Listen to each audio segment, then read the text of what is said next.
Kumusta mga kasaliksik? Maraming mga bagay sa mundo ang matagal nang natatago sa ilalim ng yelo at ngayon pa lang unti-unting natutuklasan ng siyensya.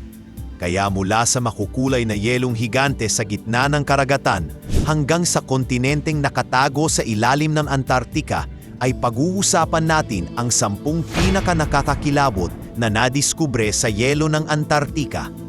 Kaya kung handa ka na, ay simulan na natin. Number 10. Makukulay na yelong higante. Sa gitna ng malamig at maputing kapaligiran ng Antarctica, may mga yelong hindi lang basta yelo. Ang mga icebergs dito ay may makukulay na guhit, asul, berde, itim, dilaw at kayumanggi. Para itong sining ng kalikasan na nabuo sa napakatinding lamig. Ayon sa mga siyentipiko, ang mga guhit na ito ay resulta ng iba't ibang proseso sa loob ng yelo. Ang asul ay mula sa tubig na nagyelo nang walang hangin, habang ang berdeng guhit ay mula sa algae-rich water na nagyelo sa ilalim ng iceberg. Kapag bumaliktad ang iceberg, lumilitaw ang nakatagong kagandahan nito. Para kang pinapasilip sa sikreto ng dagat, hindi lang ito basta nakamamangha sa paningin, kundi paalala rin ito kung gaano kadelikado at kaimportante ang klima sa mundo. Ang kulay ng mga iceberg ay nagsisilbing fingerprint ng kanilang pinagdaanan, isang patunay na kahit sa pinakamalamig na lugar sa mundo, may likas na sining ang kalikasan. Number 9. Dumadaloy na dugong yelo. Sa dulo ng Taylor Glacier sa McMurdo Dry Valleys ng Antarctica, may tila kakaibang ilog na dumadaloy, kulay pula, parang dugo. Tinawag itong Blood Falls at sa unang tingin parang galing ito sa isang horror movie. Ngunit ayon sa mga eksperto, ang nakakakilabot na pulang likido ay hindi dugo, kundi brine o maalat na tubig na mayaman sa iron. Kapag lumabas ito sa ibabaw ng yelo at humalo sa hangin, nagkakaroon ito ng kalawang na kulay. Kaya mistulang duguan ang yelong dinadaanan nito. Natuklasan ito noon pang 1911 at akala ng mga unang nakakita ay dulot ito ng red algae. Pero mali sila, ang Blood Falls ay resulta ng isang pambihirang kombinasyon ng sinaunang asin, bakal at yelo na nabuo libu-libong taon na ang nakalipas. Habang patuloy na inaaral ito, mas lalong lumalalim ang misteryo. May mga kakaibang mikrobyo rin daw dito na kayang mabuhay sa ganitong kondisyon. Isa itong patunay na kahit sa pinakamarahas na bahagi ng mundo, may sikreto pa rin ang kalikasan na hindi natin ganap na nauunawaan. Number 8. Lumubog na barko ng yelo. 100 taon na ang nakalipas nang mawala sa ilalim ng nagyeyelong dagat ng Antarctica ang barkong Endurance ng kilalang explorer na si Ernest Shackleton. Ngunit noong 2022, sa wakas ay natagpuan ito ng mga siyentipiko at hindi lang basta natagpuan, kundi nasa halos perpektong kondisyon pa.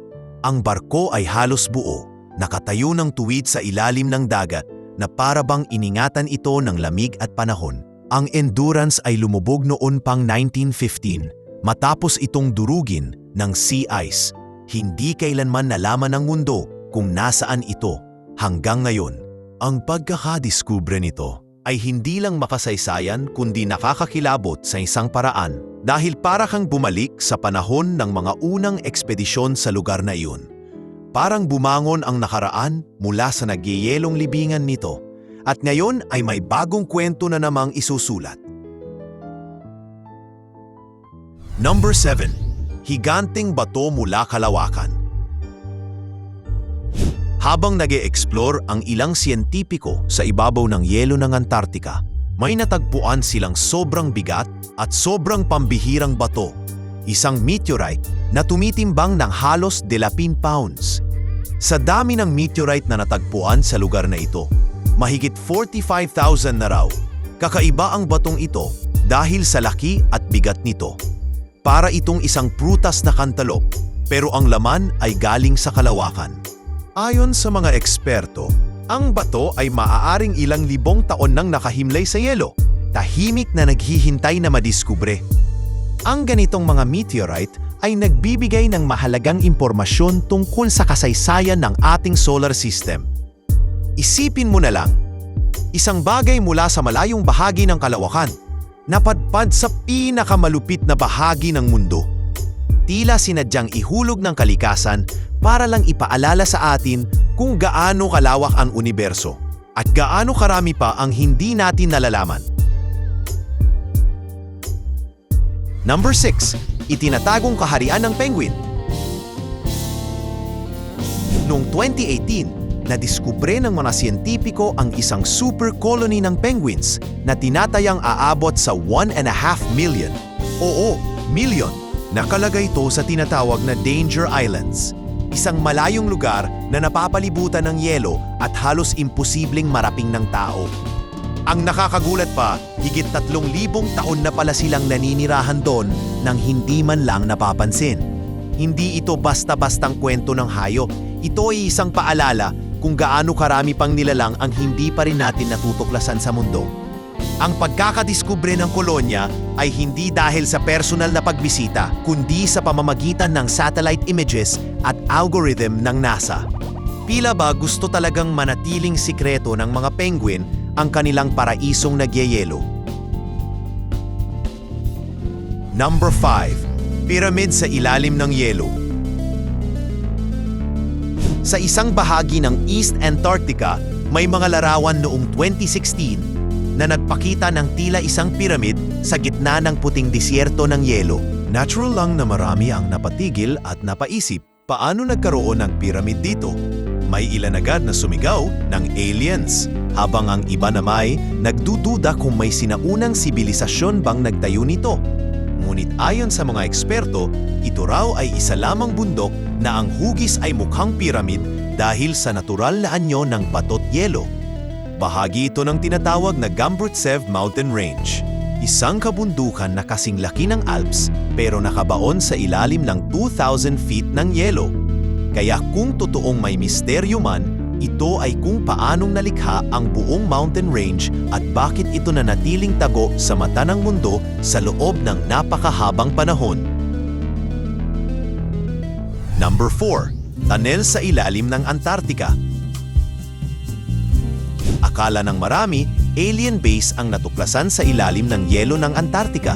Pero ang totoo, isa itong napakalawak na sistema ng natural na mga tunnel. Kasing laki ng Eiffel Tower ang ilan dito. Natuklasan ito gamit ang radar sa eroplano at satellite images. At agad na ikinagulat ng siyensya ang laki ng mga lagusang ito sa ilalim ng yelo.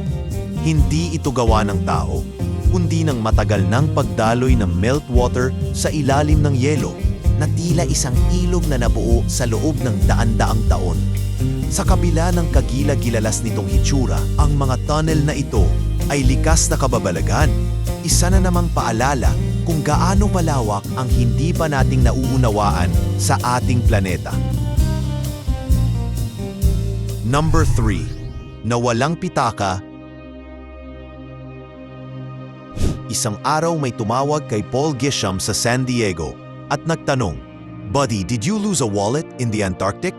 At sa kanyang gulat, oo, pitaka niya iyon na nawala pa noong 1960s habang siya'y nagtratrabaho bilang meteorologist sa United States Navy sa McMurdo Station. Mahigit 53 taon itong nawala at muling lumitaw habang may ginagawang renovasyon sa istasyon. Ang laman ng wallet ay para bang time capsule mula sa panahon ng Cold War. May ID, lisensya, beer ration card at isang maliit na gabay kung paano kumilos sa panahon ng atomic o biological attack. Isang maliit na bagay pero may dalang napakalaking kwento. Paalala na kahit sa pinakamalayong bahagi ng mundo, may mga bagay na handang bumalik upang ipaalala sa atin ang ating nakaraan. Number 2. Gubat sa ilalim ng yelo. Sino ang mag-aakalang ang nagyayelong Antarctica ay minsan palang naging luntiang kagubatan? Ayon sa pananaliksik, mga 90 million years ago, Ang lugar na kilala natin ngayon sa niebe ay dating isang tropical rainforest.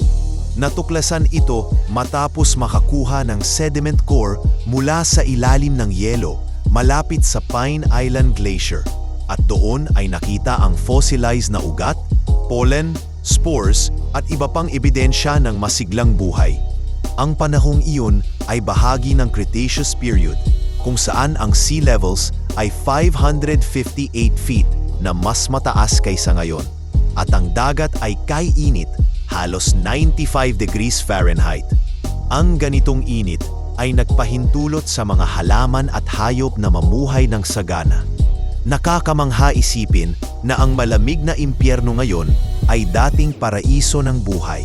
Isang paalala kung gaano kadramatiko ang pagbabagong kayang gawin ng kalikasan. Number 1. Kontinenteng nakatago sa ilalim.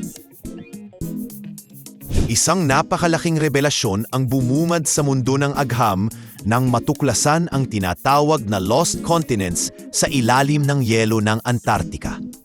Gamit ang gravity imaging mula sa GOCE satellite ng European Space Agency, nadiskubre ng mga eksperto mula Germany at Britain ang mga ancient tectonic plates, cratons at buong landmasses na tila nakatupi sa ilalim ng kontinente.